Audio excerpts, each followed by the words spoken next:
You may speak to it. Mr. President, there is great language in the report of the Great Commission Task Force. Please.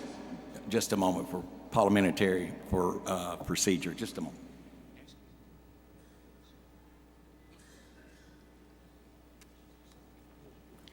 Would you be so kind to send a copy of your recommendation by page so we'll have that here at our desk? And now you may continue. Thank you very much.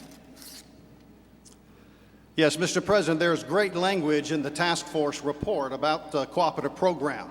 I'm certainly glad it was added after the progress report was put out, and they strengthened it with some great recommendations.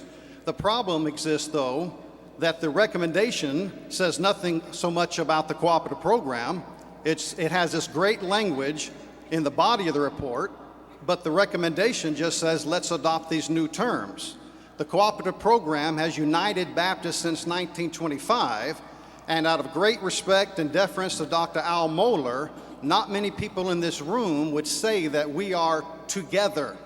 In 1925, when we adopted the cooperative program, we were together. In the early 70s, when we had the vision of Bold Mission Thrust, we were together. But today, the Southern Baptist Convention has brother against brother, church against church, conservative against conservative, because we have abandoned a historic and proven method, and by elevating designated giving, we are diminishing the cooperative program. So I'd encourage my fellow messengers,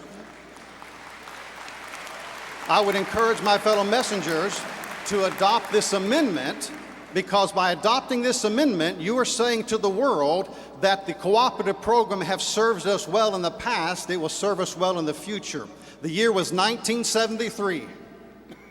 In 1973, I was living an hour outside of Tokyo in the town of Tachikawa, Japan. My dad was an enlisted man in the Air Force.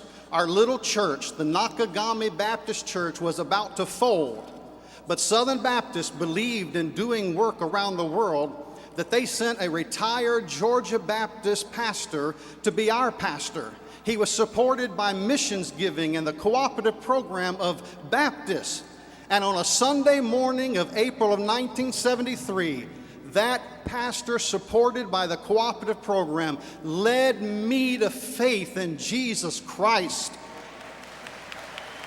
And if the cooperative program served Southern Baptists well in 1973, then we need to make a strong statement that it is the cooperative program, not new terms and new methods. The cooperative program is what will see us into the future. This very day, there are children all around the world who are lost, just like I was in 1973. So with a broken heart and a contrite spirit, I suggest that we adopt this amendment so we can re-emphasize the cooperative program and continue to be busy with the Father's business. Thank you, sir. Does the task force wish to speak to the amendment? I'd like to recognize Dr. Bob White, the Executive Director of the Georgia Baptist Convention, to speak for our committee. Thank you, Dr. Floyd. Thank you, Dr. Waters, for your remarks today. I know your heart. I know what the cooperative program means to you. It means the same to me and to those of us who are here.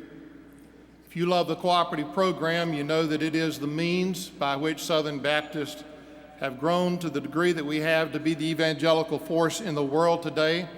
And it is through the cooperative program, as we cooperate together, that we're going to see the advancement of the cause of Christ in the decades, the years to come. Now, in the recommendation itself, you will note that it says that this is all about the enhancing and the celebrating of the cooperative program. That is the primary thrust of everything that is said in this recommendation, to enhance and to celebrate the cooperative program and the generous support of Southern Baptists channeled through their churches. I've been around for a long time, raised in the home of a Southern Baptist pastor committed to the cooperative program, having led my church in Kentucky to 20% cooperative program giving church. I would not support anything that did not strongly emphasize and support the advance of the cooperative program. I have never seen a Southern Baptist document that contains such strong statements about the cooperative program.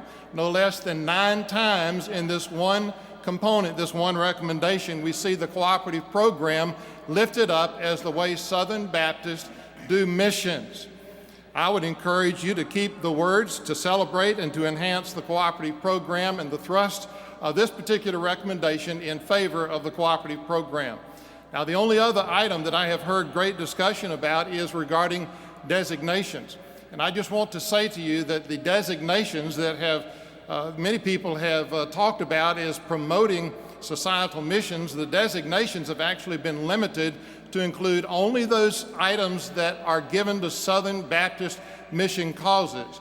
If you today go by the annual church profile, you will notice that in the other category of designations, you can actually count designated gifts to non-Southern Baptist Convention causes. But our recommendation would exclude that and include only designations to local Baptist associations, state conventions, and the Southern Baptist Convention. Why? Because those are the only areas where we can provide accounting for those dollars. This is a very strong statement in favor of the cooperative program, and it limits designations.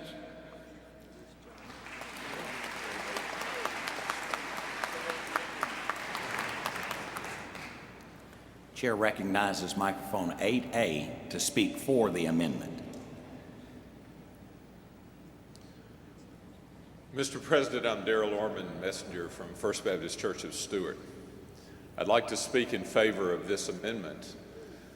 I had the opportunity to visit my daughter, supported by cooperative program money, as a missionary in Pakistan. And while I was there, I had the opportunity to interact with missionaries and representatives from other denominations, European countries. I had several of them in tears talking about how the cooperative program and our mission funding and our support meant so much to them, and how it enabled them, even with us sharing our resources with them, to minister to those people in those countries. I'm concerned, even in the idea that we change this aspect of this report, that we do change it in light of how God has blessed it.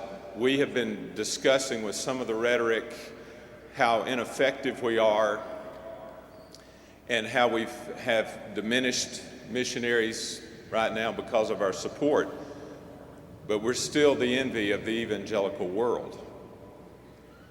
The problem I have with us toying with the idea of these designations is if the wheels come off of the cooperative program and the way we support it, how are we going to put them back on? We need to be careful in dealing with something that God has blessed for all these years.